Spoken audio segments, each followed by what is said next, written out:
खबर इस वक्त रायपुर से है। डीसीएम अरुण साव का बयान। कांग्रेस नेताओं के प्रदेश अध्यक्ष के लॉबिंग को लेकर कहा, विधानसभा लोकसभा परिणाम के बाद कांग्रेस में बदलाव की चर्चा हुई, आपसी झगड़े चलते रहे, जिसका खामियाजा छत्तीसगढ़ की जनता ने भोगा। आज भी कांग्रेस नेता लड़ रहे हैं। कांग्रेस शून्य की ओर बढ़ रही है तो लड़ना होगा ही। पिछले विधानसभा चुनाव के परिणाम के बाद कांग्रेस में बदलाव की चर्चा हुई। लोकसभा चुनाव के परिणाम के बाद कांग्रेस में बदलाव की चर्चा हुई और कांग्रेस के नेताओं के आपस के झगड़े ये तो लगातार चलते हैं। कांग्रेस के नेताओं के झगड़े का खामियाजा छत्तीसगढ़ की जनता ने 5 साल भोगा और अब भी ये आपस में लड़ रहे हैं। तो जैसे मैंने आपसे कहा है कि दिल्ली में शून्य, देश की राजधानी में शून्य, छत्तीसगढ़ के प्रमुख शहर 10 नगर निगम में कांग्रेस शून्य, तो कांग्रेस पार्टी तो शून्य की ओर बढ़ रही है और इसलिए आपस में इनकी लड़ाई तो होनी ही है। एक दूसरे को खिलाफ शिकायत कर रहे हैं, एक दूसरे को निपटाने में लगे हैं और एक दूसरे के लिए लॉबिंग कर रहे हैं, कोई अपने लिए लॉबिंग कर रहा है। तो ये कांग्रेस के इंटरनल झगड़े हैं जो आज जनता के बीच चर्चा का विषय बना हुआ है। जनता कांग्रेस पार्टी से दूर जा चुकी है और जैसे मैंने बताया, जिस दिशा में कांग्रेस पार्टी बढ़ रही है तो आपस में एक दूसरे के खिलाफ आरोप प्रत्यारोप तो होना ही है। कोई विधायक को पार्टी से निष्कासित करने की बात कहीं हो रही है, कहीं प्रदेश अध्यक्ष को हटाने की बात हो रही है, कहीं नए प्रदेश अध्यक्ष बनाने की बात हो रही है। तो ये लगातार चल रहा है और छत्तीसगढ़ की जनता आनंद ले रही है। तो वहीं मंत्री केदार कश्यप ने कांग्रेस में गुटबाजी को लेकर कहा कि कांग्रेस में टिकट को लेकर खेल चला, इसमें कौन शामिल है ये कांग्रेस के लोग ही बता पाएंगे। कांग्रेस ने लोगों का विश्वास खो दिया है। उनके नेता बता पाएंगे, पीसीसी के अध्यक्ष बता पाएंगे कि किस तरीके से लेन देन करके किसको टिकट बांटा गया है और किस से बात नहीं बनी और क्या कारण है कि वो टिकटों को लेकर के हेर फेर करने में और पूरे प्रदेश के लोगों को जिस तरीके से वो बेवकूफ़ समझने का काम कर रहे हैं, ये कहीं न कहीं से उनके इस सातिर दिमाग को दर्शाता है और जनता इस बात को समझ चुकी है। जनता यहाँ पे समझदार है और जो विकास के काम कर सकता है उसके साथ में जनता खड़ी दिखाई देती है। देखिए, राय जी के ये दूसरा बजट होगा और उनके नेतृत्व में जो कार्य हुए हैं उसमें छत्तीसगढ़ के लोगों ने हमारे नगर निकाय की सफलता, लोकसभा की सफलता और अब जब पंचायतों में भी सफलता प्राप्त हो रही है तो लोगों का विश्वास माननीय विष्णुदेव साय जी के साथ में है और बजट हमारे गरीबों के लिए, किसानों के लिए, हमारे अन्नदाताओं के लिए, महिलाओं के लिए, यहाँ के हमारे बेरोजगारों के लिए, इसको ध्यान में रख करके बजट का योजना बनाई जा रही है। तो जो स्थिति है पूरे देश में कांग्रेस की बद से बदतर है और लोगों का विश्वास कांग्रेस पार्टी ने खो दिया है। अब जो भी पीसीसी के अध्यक्ष बनेंगे उनसे उम्मीद करते हैं कि वो छत्तीसगढ़ के विकास में अपनी भूमिका सुनिश्चित करें। 24/7 दुकान चलाने के लिए बिल्कुल आवश्यकता भी है और आज हमारा ये रायपुर कैपिटल है और उसके साथ साथ महानगर की श्रेणी में आ चुका है और यहाँ पर हमारे लोगों को आज जो डिमांड है, रिक्वायरमेंट है, वो इन सब बातों को लेकर के भी है। तो वहीं मंत्री कांग्रेस के वरिष्ठ नेता और पूर्व विधायक धर्मेंद्र साहू का बड़ा बयान। बीजेपी के नेता और मंत्री के 90% जीत के दावे पर कसा तंज। कहा, बीजेपी के नेता और मुख्यमंत्री का यह दावा करना कि 90% पंचायत चुनाव में जीत करा रहे हैं, ये पूरी तरह से गलत। पहले एक गिनती तो हो जाने दीजिए, इतनी जल्दी क्या है, अभी टेबुलेशन भी नहीं हुए हैं, फिर ऐसे दावा करना कहाँ ठीक है। ऐसे में हम भी दावा करेंगे हम भी 90% सीट जीत रहे हैं, ऐसा ठीक नहीं। अभी रायपुर के रिजल्ट देख, आसपास के जिलों का रिजल्ट देख, वहां तो कांग्रेस जीत रही। इस तरीके का उनको दावा नहीं करना चाहिए, ये गलत है। भाजपा का दावा है कि 90% में उनके लोग जीते हैं। भारतीय जनता पार्टी के नेता और हमारे प्रदेश के मुख्यमंत्री जी के द्वारा यह दावा करना कि आज जो है 90% सीटों में जिला पंचायत में जीत के आए हैं, ये पूरी तरह से झूठा दावा है। पूरी तरह से ये जो है निराधार इन लोगों की दावा है। अभी गिनती हुई नहीं है, टेबलेशन हुआ नहीं है, और इस तरह के दावा करना मुख्यमंत्री जी को शोभा नहीं देता है। अरे पहले गिनती तो हो जाने दीजिए, इतनी जल्दी क्या है आपको? हकीकत आ जाएगी सामने में। हम लोग भी ये दावा कर रहे हैं कि 90% सीट कांग्रेस जीत रही है, 10% सीट में भाजपा की, ये थोड़ी ना गिनती के बाद ही सही बातें सामने आती है। अभी जो प्रारंभिक तौर पर हम लोग देख रहे हैं, हमने खुद रायपुर जिले का देखा, हमारे अन्य और भी बहुत सारे आसपास के जिलों का भी देख रहे हैं हम लोग। अधिकतम तो हमारे कांग्रेस के लोग जीत करके आ रहे हैं, जिला पंचायत और जनपद पंचायत और सरपंच में भी। अभी यही हम रायपुर जिला की बात कहें, रायपुर जिले में भी 9 स्थानों पर चुनाव हुए थे, 9 जिला पंचायत क्षेत्र में, और 9 में से 7 हमारा कांग्रेस का जीत के आ रहा है। मात्र सिर्फ 2 सीट भारतीय जनता पार्टी जीत करके इसमें आई है। तो जब राजधानी के पास के जिले में ये स्थिति है, राजधानी जिले में, तो अन्य और बाहर जगह और क्या उम्मीद की जा सकती है? हमारे यहाँ भी अभनपुर में हम लोगों ने एक भी सीट भाजपा ने नहीं जीती जिला पंचायत में, 4 में से।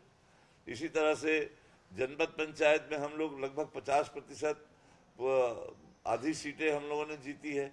सरपंच में भी लोग हम लोगों को जीत के आ रहे हैं, बधाई दे के जा रहे हैं। वो लोग जो है आज लगभग हमारे सरपंच लोग बहुमत से जीत रहे हैं। तो इस तरह से ये जो है भारतीय जनता पार्टी की बड़े स्तर के नेताओं को और स्वयं मुख्यमंत्री जी को जब तक अभी पूरी गिनती नहीं आई है, उनको प्रमाण पत्र नहीं मिला है अभी, तो इस तरह के दावे उन्हें नहीं करना चाहिए। और ये पूरी तरह से गलत दावे किया जा रहा है। और हकीकत अलग है कि आज हमारी कांग्रेस जो है अधिक सीटों पर जीत रही है। चर्चा इसमें केदार कश्यप ये कह रहे हैं कि सब लोग को अपना पीसीसी चाहिए, तो संभाग स्तर पर ही घोषणा कर देना चाहिए कांग्रेस को। देखिए, भारतीय जनता पार्टी अपने घर को देखे, अपने घर में झांके। कांग्रेस के बारे में उन्हें कोई टिप्पणी करने का उनका औचित्य नहीं है। और कांग्रेस हमारी पूरी तरह से संगठित है, मजबूत है। हमारे वर्तमान प्रदेश अध्यक्ष जी के कार्यों के प्रति आज हो सकता है कहीं किन्हीं लोगों को उससे सहमत ना हो, लेकिन ये चीज़ें देखना हाईकमान के परिधि में आता है। हाईकमान के आज सीमा क्षेत्र में है, और जब ऐसा आवश्यकता महसूस होगी तो हाईकमान के द्वारा नए अध्यक्ष की नियुक्ति होती है। तो इसमें अभी भारतीय जनता पार्टी को तो कहने का कोई अधिकार नहीं है, ये हमारा आंतरिक विषय है, और इस पर जो है फैसला हमारी पार्टी हाईकमान लेगी। ऐसी चर्चा है कि इस बार पार्टी जो नया उसमें 2 कार्यकारी अध्यक्ष जो बनाए जा सकते हैं, अध्यक्ष के साथ एक पूरी नए और पुराने का तालमेल करके एक नई टीम तैयार की जा रही है, इस तरह की चर्चा है। कुछ ऐसा कुछ नहीं, देखिए, इस तरह के प्रयोग पहले भी हुए हैं, हमारे अन्य प्रदेशों में भी हुए हैं, छत्तीसगढ़ में भी हुए हैं कि अध्यक्ष के साथ में 2-2 कार्यकारी अध्यक्ष बनाए गए हैं। कई प्रदेशों में तो 3-3 कार्यकारी अध्यक्ष भी बनाए गए हैं। तो ये कोई नई बात नहीं है। कांग्रेस के संगठन को मजबूती दिलाने के लिए और साथ ही कामों में और भी अधिक तेजी लाने के लिए, राजनीतिक को बैलेंस करने के लिए भी ये इस तरह के फैसले लिए गए हैं। और इसमें कोई मैं समझता हूँ कोई आश्चर्य की बात नहीं होगी यदि छत्तीसगढ़ में भी अध्यक्ष के साथ साथ यदि कार्यकारी अध्यक्ष बनाए जाते हैं, तो ये कोई अतिशयोक्ति नहीं होगी, संभव है। ये आदिवासी नेता जो है वो भी मांग कर रहे हैं कि आदिवासी मुख्यमंत्री, कैसे देखते हैं? देखिए, इन लोगों का व्यक्तिगत विचार हो सकता है। जो लोग मांग कर रहे हैं कि अध्यक्ष बदले, ये उनके व्यक्तिगत विचार हो सकते हैं। ये इस तरह के फैसले लेने हमारे पार्टी का जो सिस्टम है, हमारे जो इंचार्ज जनरल सेक्रेटरी हैं, ये हाई कमान है, ये मिलकर के इस विषय में फैसला लेते हैं। और जब ऐसे आवश्यकता होगी तो निश्चित तौर पर हाई कमान इस पर विचार करके फैसला करेंगे। कई नेता दिल्ली दौरे पर हैं आप लोग, झगड़ रहे हैं। देश की राजधानी में शून्य है, छत्तीसगढ़ निकायों में शून्य कांग्रेस रही है। कांग्रेसी एक दूसरे की लॉबिंग कर रहे हैं, कांग्रेस जनता से दूर होते जा रही है। अभी कोई कांग्रेस का नेता दिल्ली जा रहे हैं। अरे दिल्ली तो हमेशा आते जाते रहते हैं। राजनीतिक नेताओं के लिए दिल्ली आना जाना कोई ऐसी बात नहीं है कि जिस पर उप मुख्यमंत्री जी को टिप्पणी करने की आवश्यकता पड़े। क्या वो लोग भारतीय जनता पार्टी के नेता लोग नहीं जाते क्या दिल्ली में? तो दिल्ली गए इसका मतलब है कहीं कुछ कोई बदलाव हो रहा है या और कोई बातें हो रही है, संतुष्टि की बातें हैं। रही बात नगरीय निकायों के चुनाव में जो नतीजे आए हैं, देखा है हम लोगों ने।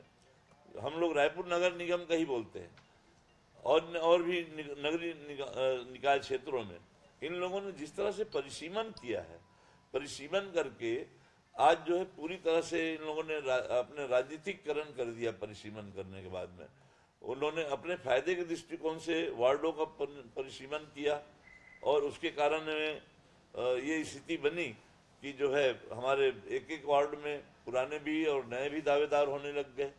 तो कुछ तो बहुत सारे कारण इस तरह से है, परिसीमन है और भारतीय जनता पार्टी का सत्ता का दुरुपयोग, धन बल का दुरुपयोग, ये इस तमाम सारे कारण हैं जिसके कारण से कांग्रेस के पक्ष में यह परिणाम जो है पूरी तरह से नहीं आ पाया है। नेतृत्व में आगामी चुनाव होना चाहिए, ये इससे सहमत होने योग्य उनका बयान है। और 2018 के भी चुनाव में कांग्रेस ने सामूहिक नेतृत्व में चुनाव लड़ा था और उस समय सरकार बनी थी। तो उनका यह प्रस्ताव, उनका जो वक्तव्य है वो बहुत सही है। रही बात ईवीएम मशीन पर, बात बिल्कुल सही है।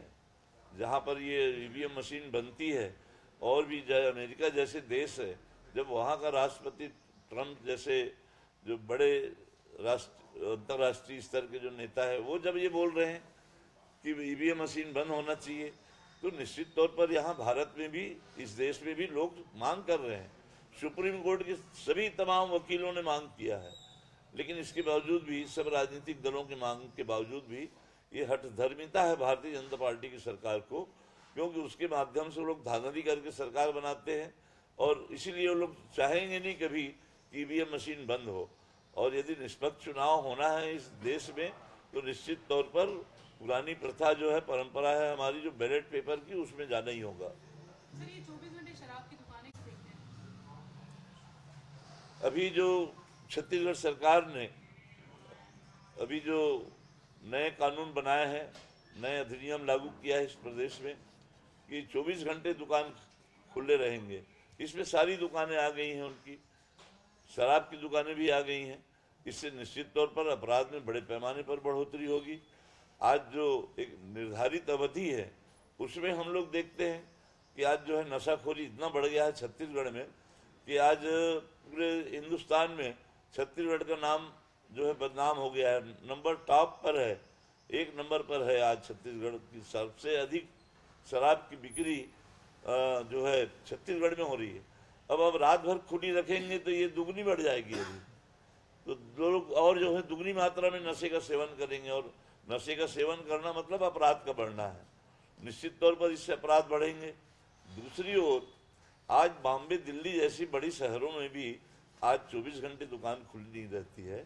ये छत्तीसगढ़ में इस तरह के नियम लागू करके आज ये क्या करना चाहती है सरकार? जो है पूरी तरह से अराजकता का वातावरण बन जाएगा। आज जब सारी दुकानें बंद रहती हैं, सारे आवाजाही बंद रहती है, तब तो अपराध को पुलिस कंट्रोल नहीं कर पा रही है।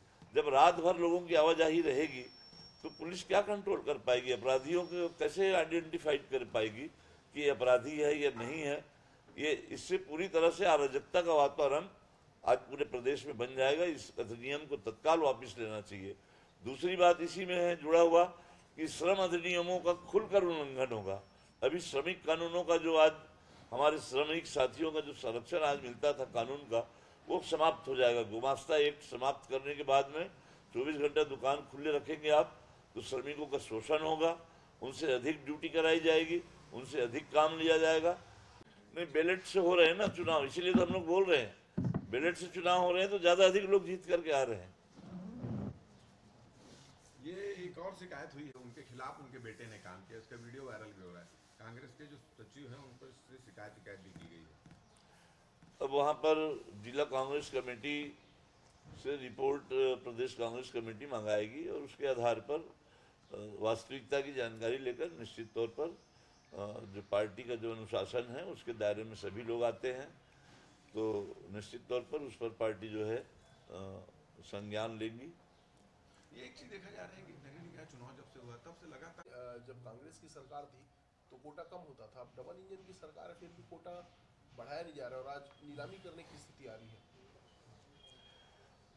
देखिए, कांग्रेस शासन काल में भी एक बार ऐसा आया था कि जब केंद्र सरकार ने धान की पूरी खरीदी नहीं करी तो नीलामी करके धान को उसको खपाना पड़ा था, लेकिन बहुत बड़े पैमाने पर उस समय क्षति हुई थी, राशि की काफ़ी अधिक आर्थिक नुकसान सरकार को उठाना पड़ा था। ये परिस्थिति नहीं बननी चाहिए। आज उनकी डबल इंजन की सरकार है, केंद्र सरकार को चावल का कोटा, आज भी अनाज की आवश्यकताएं हैं, बहुत अधिक आवश्यकता है सरकार को। ये पूरे जो भी धान खरीदी की गई है सरकार के द्वारा वो पूरा का पूरा चावल उनको लेना चाहिए केंद्र सरकार को। आज अनाज की बर्बादी किसी भी तरह से किसी भी परिस्थिति में नहीं होनी चाहिए। पिछले साल भी भारतीय जनता पार्टी की सरकार ने जो धान खरीदी की उसमें बड़े पैमाने पर धान जो है सड़ गया है, खराब हो गया है, उसका उठाव नहीं कर पाए हैं धान का, पूरी तरह से धान का कस्टम मिलिंग नहीं कर पाए हैं लोग। तो इस तरह से अभी भी बड़ी संभावना है, काफ़ी बड़ी संभावना है इस बात की कि जितना आज बम्पर धान खरीदी हुई है, इन लोगों ने चुनाव की राजनीति के कारण फायदा लेने के लिए 20 कुंटल अधिकतम धान की खरीदी थी। इन्होंने सिर्फ चुनाव जीतने के लिए 20 कुंटल को 21 कुंटल कर दिया गया, जबकि ये 21 कुंटल तो बाहर से आया, जो धान है अतिरिक्त जो धान आ रहा है, अतिरिक्त जो धान आया बाहर से आया, बिचौलियों के धान है। जो वही जब हम लोग 20 कुंटल की फैसला हमारी कांग्रेस सरकार ने ली थी तो ये लोग बोलते थे कि 20 कुंटल तो पैदावार होता ही नहीं था, फिर ये 21 कुंटल कहाँ से खरीदी किए हैं लोग। तो ये भी एक जो है ये स्थिति जो है इनको स्पष्ट करना चाहिए कि आज कितना धान सड़ने की स्थिति में है, कितना धान आज खरीदी हो मिलिंग नहीं कर पाएंगे, उसको किस तरह से पानी और धूप से बचा पाएंगे, ये इस सरकार को सुनिश्चित करना चाहिए समय रहते। क्योंकि केंद्र में उनकी डबल इंजन की सरकार है, उनको फिर पूरा का पूरा चावल उठाव कराना चाहिए, चावल की सारी कस्टम मिलिंग धान का होना चाहिए, सारे चावल जो है उनको खरीदना चाहिए केंद्र सरकार को, वरना ये छत्तीसगढ़ की बहुत बड़े पैमाने पर शासकीय धन की बर्बादी होगी।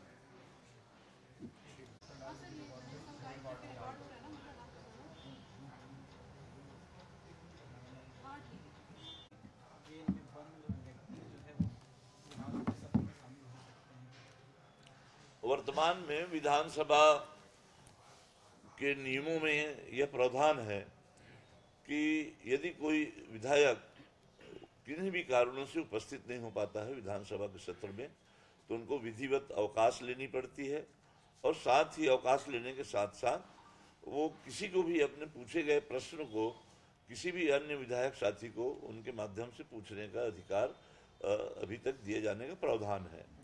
चूँकि कवासी लखमा जी को अभी किसी भी अदालत से सज़ा नहीं दी गई है और जब तक उसको सज़ा नहीं हो जाती है तब तक मेरा जो व्यक्तिगत यह जो अभिमत है इस विषय में कि उनके अधिकारों से उनको वंचित नहीं किया जा सकता है। उनको ये अधिकार जो विधानसभा में संविधान में जो निहित है उसके तहत उनको अपने दायित्वों का निर्वहन करने का पूरी तरह से अधिकार है, लेकिन ज़्यादा इस स्थिति में विधानसभा का जो संविधान है और उसको देखने से यह स्पष्ट हो सकेगा।